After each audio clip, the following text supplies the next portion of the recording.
किसी माइका लाल में वो दम नहीं है जो नरेंद्र मोदी जी को हरा के दिखा दे और योगी आदित्यनाथ जी को हरा के दिखा दे 2027 में। केजरीवाल जो सिर्फ एक मजहब की राजनीति करता है, धर्म की नहीं कह रहा, मजहब की। अखिलेश यादव जो सिर्फ एक मजहब की राजनीति करता है। ममता बनर्जी, मुमताज खान, उसका मुमताज खान मैंने ही डाला है। जितने चैनलों पर आप देखेंगे मुमताज खान जो नाम बोला जाता है वो मेरे द्वारा बोला जाता है, क्योंकि वो ब्राह्मण फैमिली की होकर अगर एक मजहब के लोगों के बारे में बोल रही है, एक मजहब के लोगों को संरक्षण दे रही है, तो मैं उसकी खिलाफत करता हूँ। बाप के नाम पर राजनीति करनी है, जिन्होंने दादी के नाम पर राजनीति करनी है, जिन्होंने अपने परिवार के नाम पर राजनीति करनी है, जिन्हें दहेज के अंदर, जिन्हें पुराने अपने परिवार की वजह से राजनीति मिल गई हो, एमपी की सीट मिल गई हो, प्रधानमंत्री का चेहरा बना दिया गया हो कि विपक्ष के प्रधानमंत्री बनेंगे, वो वंदे मातरम का मतलब मैडम नहीं जान सकते। नमस्कार, मैं हुमायूं सिंह और आप देख रहे हैं द न्यूज़पेपर।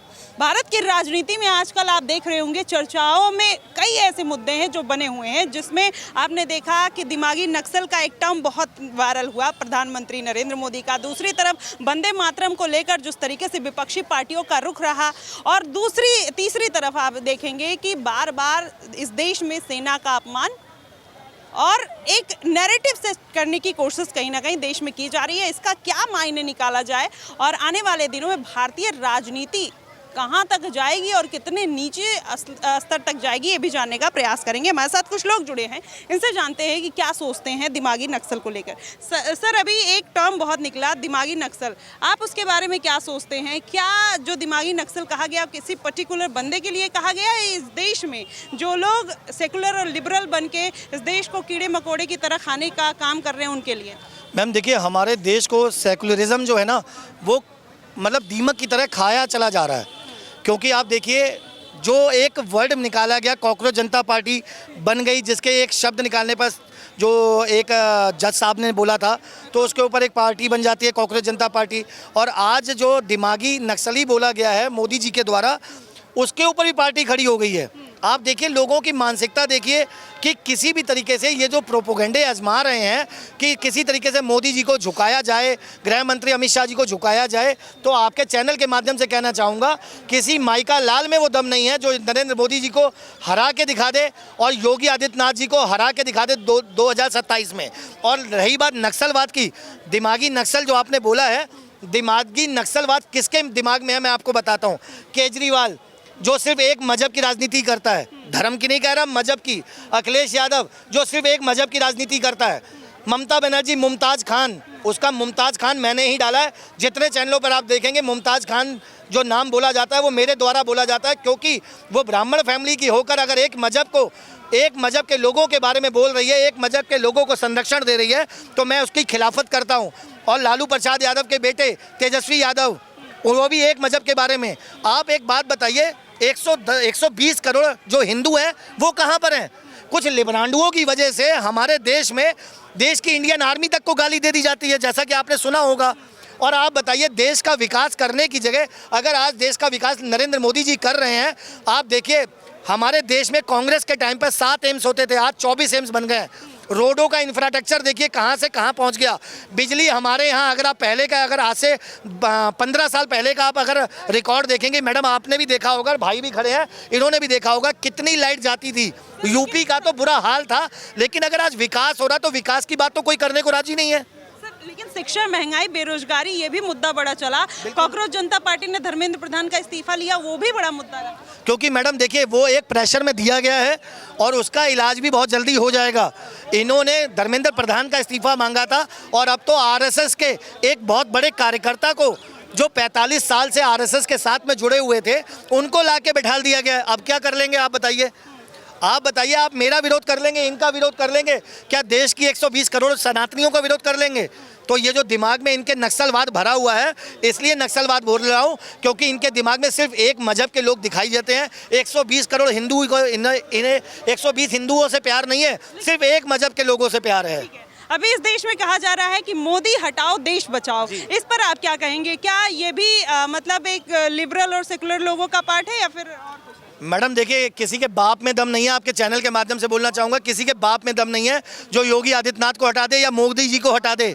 और मैं 50% की छूट दे रहा हूँ, 2027 का इलेक्शन हो या 2029 का इलेक्शन हो, मैं आपको 5 लाख रुपए दूंगा, आप मुझे 2.5 लाख देना, आप मुझसे 50 लाख रुपए लेना और आप मुझे 25 लाख रुपए देना। 50% का भाव दे रहा हूँ कि अगर कोई भी माई का लाल अगर योगी आदित्यनाथ या नरेंद्र मोदी जी को हरा के दिखा दे, मैं उसकी ज़िंदगी भर गुलामी करने के लिए तैयार हूँ। और बताइए मैडम। कह रहे गाय वाला चाय वाला देश नहीं चला पा रहा। मैडम यही बहुत अच्छी बात बोली आपने, और आपके चेहरे की मुस्कुराहट बता रही है कि अभी तो देश को चाय वाला चला रहा है, अभी तो देश को चाय वाला चला रहा है।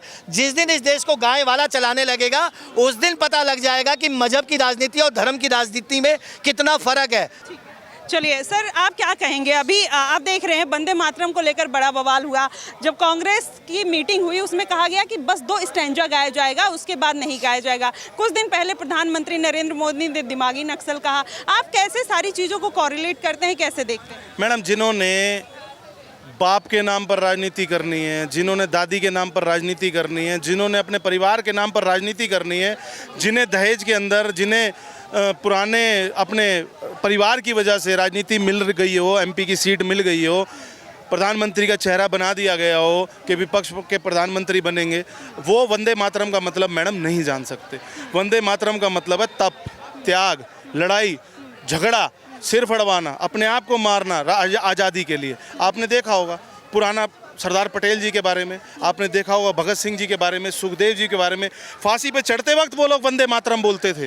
वो देश की आज़ादी के लिए वो अपने आप को कुर्बान करके चले गए 23 साल के बच्चे। आपने देखा होगा कि जो अपना बंटवारा हुआ, उससे पहले जब हमें आज़ादी मिली, उसके लिए वंदे मातरम के लिए उन्होंने क्या तप त्याग किया। तो वंदे मातरम की परिभाषा मैडम जो देश से प्यार करता होगा वही समझ पाएगा।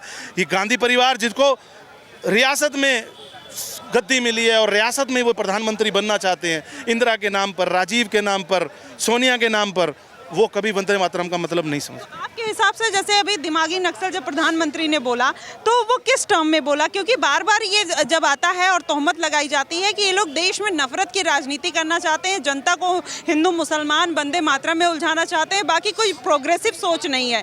बार बार ये राहुल गांधी कहते हैं, प्रधानमंत्री दिमागी नक्सल और कॉकरोच जनता पार्टी। मैडम 12 साल से प्रधानमंत्री जी को बने हुए हमने कभी ऐसा नहीं सुना कि उन्होंने स्टेज से कोई गलत वल्गर लैंग्वेज यूज़ की हो। 15 साल सीएम रहे, हमने कभी नहीं सुना। 12 साल के बाद मैडम आज उनको अंदर से जो बात आई, उनके मन में जो बात आई कि दिमागी नक्सल वाली, मैडम हो सकता है पानी सिर से ऊपर हो गया हो। अब इनके खिलाफ मोदी जी को भी युद्ध की परिभाषा बदलनी पड़े। और जो लोग मैडम उन्होंने नक्सलवादी किसको बोला? उन्होंने उनको बोला जिन्हें वंदे मातरम से कोई मतलब नहीं, जिन्हें सेना से कोई मतलब नहीं है, जिन्हें देश को गालियां देने से मतलब है, जिन्हें प्रधानमंत्री जी को गालियां देने से, जिन्हें देश के टुकड़े होने से मतलब है, जिन्हें लाल सलाम बोलने से मतलब है, जिन्हें नक्सलवाद को सपोर्ट करना मंजूर है, जिन्हें आतंकवादियों को सपोर्ट करना मंजूर है, लेकिन हमारे देश के प्रधानमंत्री को, बीजेपी को, आरएस को, अमित शाह को मंजूर नहीं। तो इनको नक्सलवाद बोला गया मैडम, आपको और हमें नहीं बोला गया।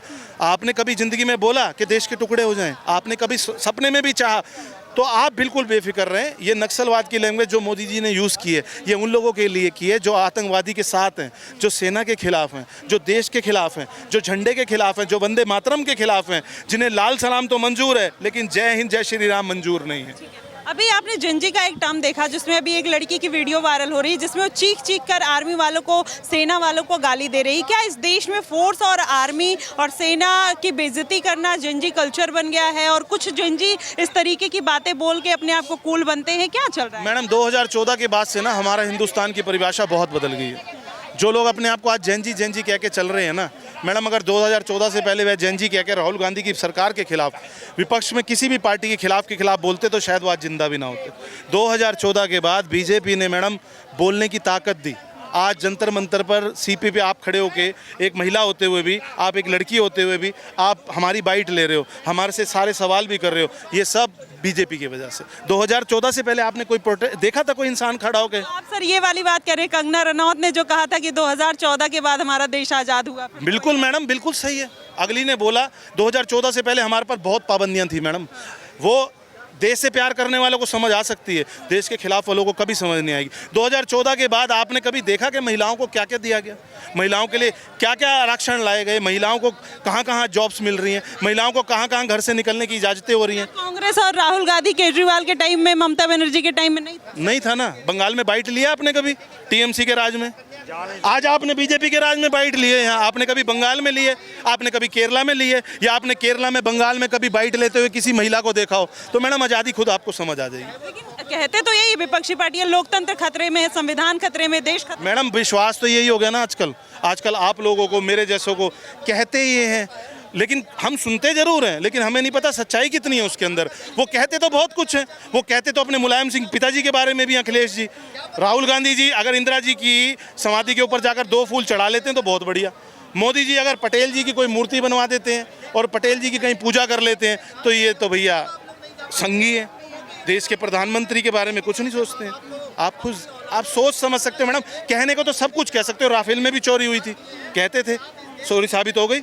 मोदी जी चौकीदार चोर हैं, बोला गया, साबित हो गया। गोदारा कांड में मोदी जी ने कराया, साबित हो गया। सरकार भी इन्हीं की थी, कांग्रेस की तो सरकार थी केंद्र में, फिर भी बाइज्जत भरी। अमित शाह जी तड़ी पार, बोला गया। बोलने से मैडम, बोल तो आपके पिताजी को, माताजी को मैं कुछ बोल दूं, हो जाएगा? तो बोलने से मजा है मैडम। जो धरातल पे आज की डेट में चल रहा है, जनता एक तरफा योगी, मोदी, अमित शाह को पसंद करती है, उसे ये कभी जिंदगी में निगलेक्ट नहीं कर सकते, ना हरा सकते।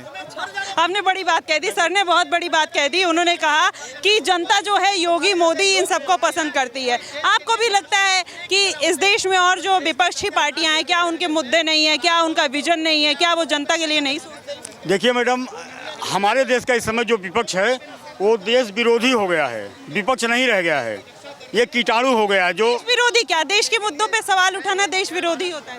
अच्छा ये बताइए, 370 का सपोर्ट करना कहाँ से देश का मुद्दा हो गया? कांग्रेस कह रही कि हम आएंगे तो 370 लागू करेंगे, ये देश का सपोर्ट करना होता है? नहीं होता है ना। ये सब देशद्रोही हैं, बौखलाए हुए हैं। जितनी विपक्षी पार्टियां हैं ये कीटाणु हैं। पूरे दुनिया में जितने परमाणु नहीं है, हमको उससे खतरा नहीं है जितना इन कीटाणुओं से है। आज अखिलेश ने टेढ़ा बोला है कि जयंत चौधरी को 54 से 1 रुपया बना दिया भाजपा ने। आप कल्पना करिए, जिसके बाप ने मुलायम सिंह को अपने यहाँ चौकीदार रखा था, सिर्फ मुलायम सिंह का काउंटर न हो जाए, उसके लड़के को ऐसा बोल सकते हैं? ये इनकी कोई औकात है अखिलेश यादव की जयंत चौधरी के सामने? दादा प्रधानमंत्री रहा है, उसका दादा प्रधानमंत्री रहा है, और मैं पर्सनली भी मिला हुआ उनसे।